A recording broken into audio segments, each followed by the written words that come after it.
hallway for our convention. Doctor Who turns 50, as you are well aware of. If only that were true. And just wondering if each of you could talk about what the anniversary means to you as someone who's been in the role. It means I'm very, very old. Because I think I was the first Doctor who actually grew up watching Doctor Who. And to think that it's been 50 years since that day, it's frightening, actually. But it's wonderful. It's very nice to be here. I never dreamt I would be somewhere celebrating 50 years of Doctor Who, so everything's a bonus. Fantastic. And of course, Peter technically is older than I am because he was there before I got there. It's just that his, the guy he gets his facelift from is better than I do. 50 years of Doctor Who, well, it's astonishing, really. It's, I don't think we ever thought, the early days of television, that anything would last any length of time. And it took a long time, especially the BBC, to realise that this could carry on and on and on and on. And I'm so delighted that they realised it and got it back. Not before they erased a few of the episodes, sadly, but... that was it. It was instant television, put it on, throw it away. But it's just a joy that it's carried on. And that you're all here. Wow. So speaking of... We love Colin. We love Colin. That's why we're so horrible about him. Yeah, we're allowed to be. Yeah. The more horrible we are about each other, the more we love each other. And then he's horrible about us too. Yes. With the new series, how would, if you guys each were in the new series as the Doctor, the current Doctor, would you play your Doctor differently than you did when you were in the classic series? Is there anything you would have brought differently to the role? No. I mean, I would move a bit slower than I had done. I wouldn't. My costume wouldn't fit quite as well. Probably even less than it did in Time Crash. So no, I wouldn't do it any differently. I don't think so. Except that you change. I wouldn't try and act. The 30-year-old me. So not consciously. I just would be a bit different. Yeah, it's the same, really. Be much slower. I mean, you don't do anything different in the Big Finish things, do you, Sylvester? No, it's exactly the same. Exactly the same. Just carry on. Yeah, very boring, really. Yeah. No, we're kidding. We think we're brilliant, really.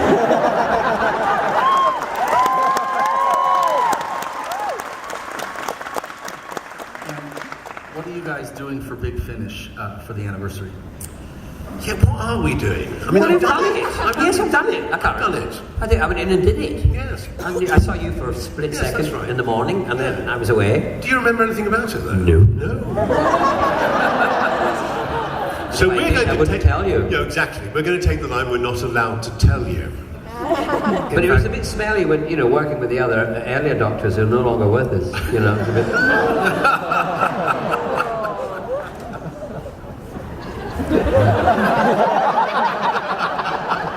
I'm only joking, aren't I? Yes, cross that red line now. Yes. I can't really pick on one. You mean as a viewer rather than being in it? Yes, or you could do it in two if you'd like, either way. I don't know about that really. I love the change. Actually, this is the new series. The change from Chris Eccleston into David Tennant. I love that regeneration. I was kind of envious of the special effects that they have in the new series. Yes, the bit I remember is the spaceship cutting through Big Ben and thinking, wow, that's great. Yeah. I thought that was amazing. And I love the one where the people pulled off the skin and underneath they're all blobby. Mr. and Mrs. Blobby. And I quite like that one. Don't know what they're called, really. I didn't even know the ones I was in were called. I bet you do. Exactly, you are our encyclopedia. When you guys film regeneration scenes, what is that like? I mean, I know it's probably lying on the floor and that's it, but what's the mood like when you're filming a regeneration scene for your Doctor? Well, of course, it depends if you're coming or going, really, to be honest with you. When you're arriving, you don't really feel a part of it, so you're really just hanging around for hours, and then it's all done in a really hectic hurry. I'm speaking personally from my regeneration point of view. You know, I came along to a Tom Baker studio, and at 5 minutes to 10, they finally got around to doing the regeneration, and so I had makeup wiped off me, thrown on me, because there was this strange combination of a white-faced walker or lurker or whatever they called him, watcher. What would they call him? Watcher, thank you. And so they had to put on this makeup, then take it off and sit down. When you leave, it's a very different emotion, because I don't know how you felt, but you make the decision to leave the series, and you're kind of comfortable with that.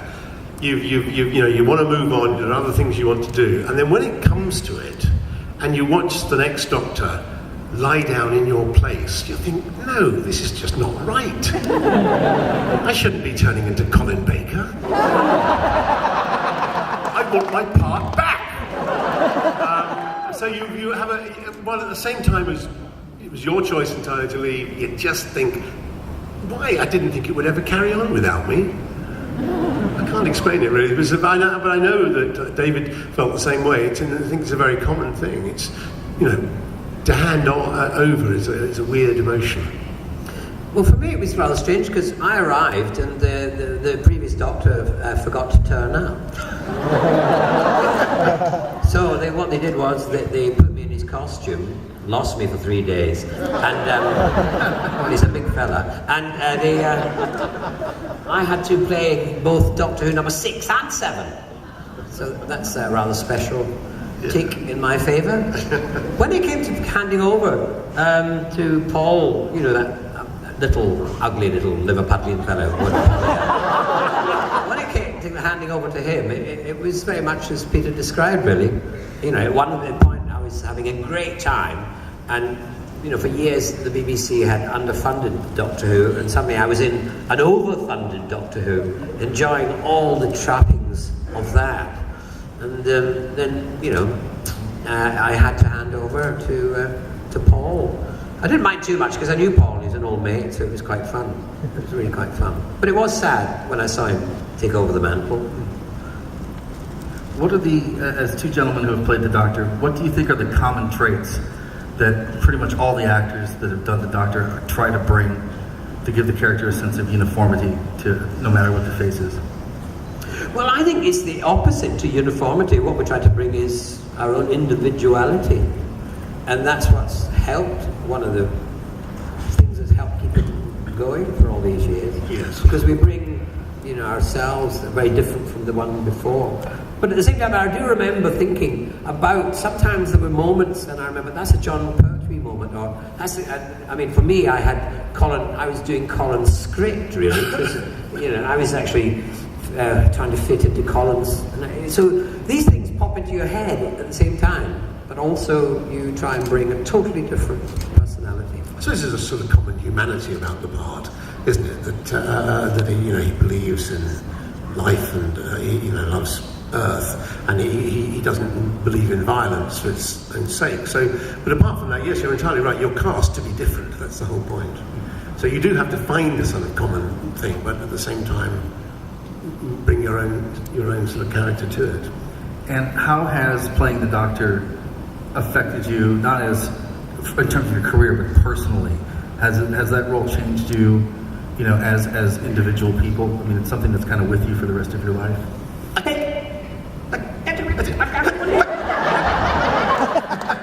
I don't think it has, really. No, I don't think it does in that sense.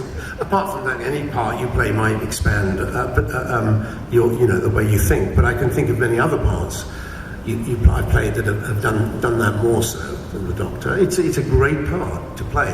It's a fantastic part to play, and you are, in many senses, a role model. But I don't think it's changed me into a wonderfully benevolent person. I was always that. This had no effect on me whatsoever. Not whatsoever. It never affected me at all. I'm not the Doctor. I tell you, I'm not the Doctor. It never affected me whatsoever.